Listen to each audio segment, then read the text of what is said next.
Well, as you can see, the great settling in from the U-Haul truck stuff continues. Going to try to make things look even cooler and better in here. You'll be seeing some stuff on the walls. This is some stuff from some books I wrote a long time ago. Back before 2012, when there were things like homelessness, knockdown, drag out, child custody battle, bankruptcy, and unemployment all at the same time. 2012 was not a fun year. But anyway, but those books are coming back though. So anyway, what we're here to talk about today is the Cryions. Another, not crayons, no, not things that you'd color with in kindergarten. Cryions. So, possible player character race, let's get into it. As was discussed recently in a video on the Hollow Moon campaign setting for Mystara, thousands of years ago, Mystara's moon Mystara was hit by a meteor, causing a lot of volcanic activity in the Hollow Moon.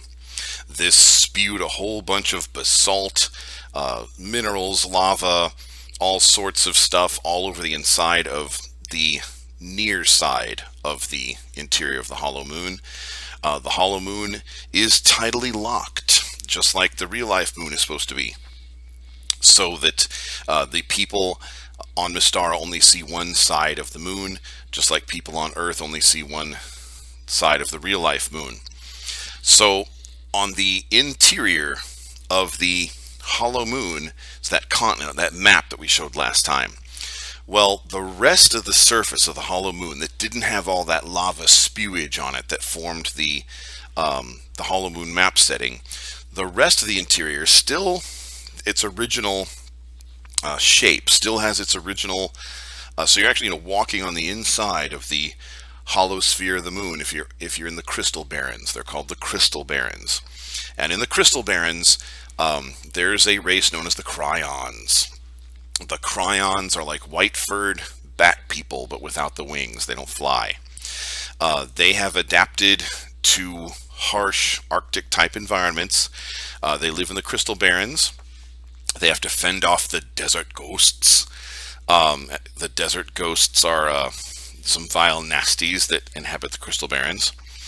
And they're a nomadic herding people. They herd moon buffalo. Yes, you heard right, moon buffalo. Cryions are player characterable species. Just let me know if you want to play one. And they were the first people that the first away team of player characters met when they got to the Hollow Moon. Now, if you're playing in our Mystara-wide Journey to the Hollow Moon event, and your player character race hasn't made it to the moon yet, are they going to be the first people that your player party meets? Maybe, maybe not. But one thing about the Cryions is that they know their true history. So the Hollow Moon, as we mentioned before, the Hollow Moon is basically a living museum, like a living museum world. Species and races and cultures that were going extinct, on the verge of going extinct on the regular planet Mystara. The gods kind of like rescued a sample of them and planted them inside the Hollow Moon so that their culture, their art, their belief system, their ways, their species could continue. So the interior of the Hollow Moon and the Hollow World inside Mystara, for that matter, they are living museums of ancient Mystaran cultures. Now, when the gods placed them there, they kind of altered their memories a little bit, and so they believe that they've always been there. They believe that that's always been their world, that that's always been their reality. They have no history or species memory or racial memory of ever having lived on the surface of a regular planet. The Cryions do, because the Cryions were not placed inside the Hollow Moon by the gods. They found their way there all on their own, long ago. And because they weren't placed there by the gods, but they found their way there long ago, their memories weren't tampered with. And they actually remember their true history, and they know they're on the inside of a Hollow Moon. And they were able to explain that to the player characters, but they warned the player characters that the other races will never believe them. The other races believe that that is the world, the real world, that they've always been there, that their ancestors, ancestors, ancestors, ancestors have always been there, all, generations back to the beginning of history. They've just always been there. So that is the real world. So, if you try to tell them about stars, you don't see stars from inside the hollow moon. If you try to tell them about a sun, you don't see, there's no sun in the hollow moon. The hollow moon is very dark. If you want to find out how it's lit, you can listen to the hollow moon video, or there's a lot, look up Pandius hollow moon, like Google that. You'll find all sorts of cool Mystara stuff about the hollow moon. But now the hollow world in the center of Mystara, that has a sun. But it's not a star. It is a permanently open, miles-wide gate to the plane of elemental fire that the gods opened up to make a sun for the hollow world. So the sun in the hollow world tends to be a little more reddish than a regular yellow, real-life-looking sun. But yeah, so the Cryions, they don't have a lot of advanced casters. Obviously, some of them are born sorcerers sometimes. They have some wizards, but the wizards they don't really have any wizards that have gotten to a very high level. And their clerics tend to be kind of shamanistic.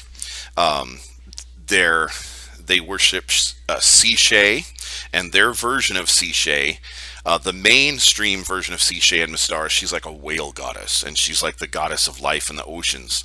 The version of Sishay that the Cryions follow, basically they believe that she's a being who lives in a volcano, and once a year all of the clerics and shamans in their culture, druids, what have you, they journey to the top of this volcano and listen for her song, because she'll sing to them from the crater in the volcano once a year. So that's kind of neat.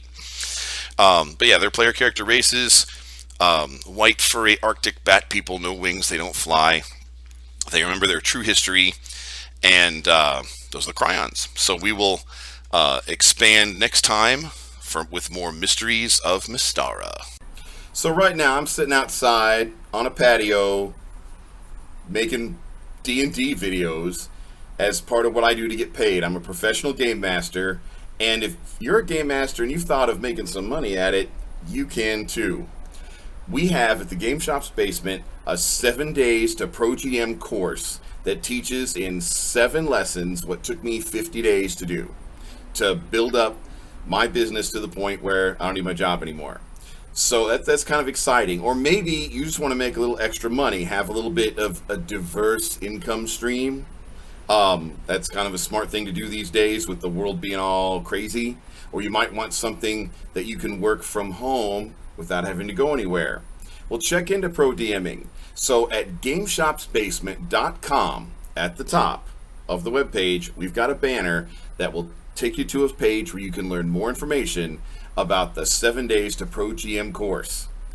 And it's fun. It's exciting. Check it out.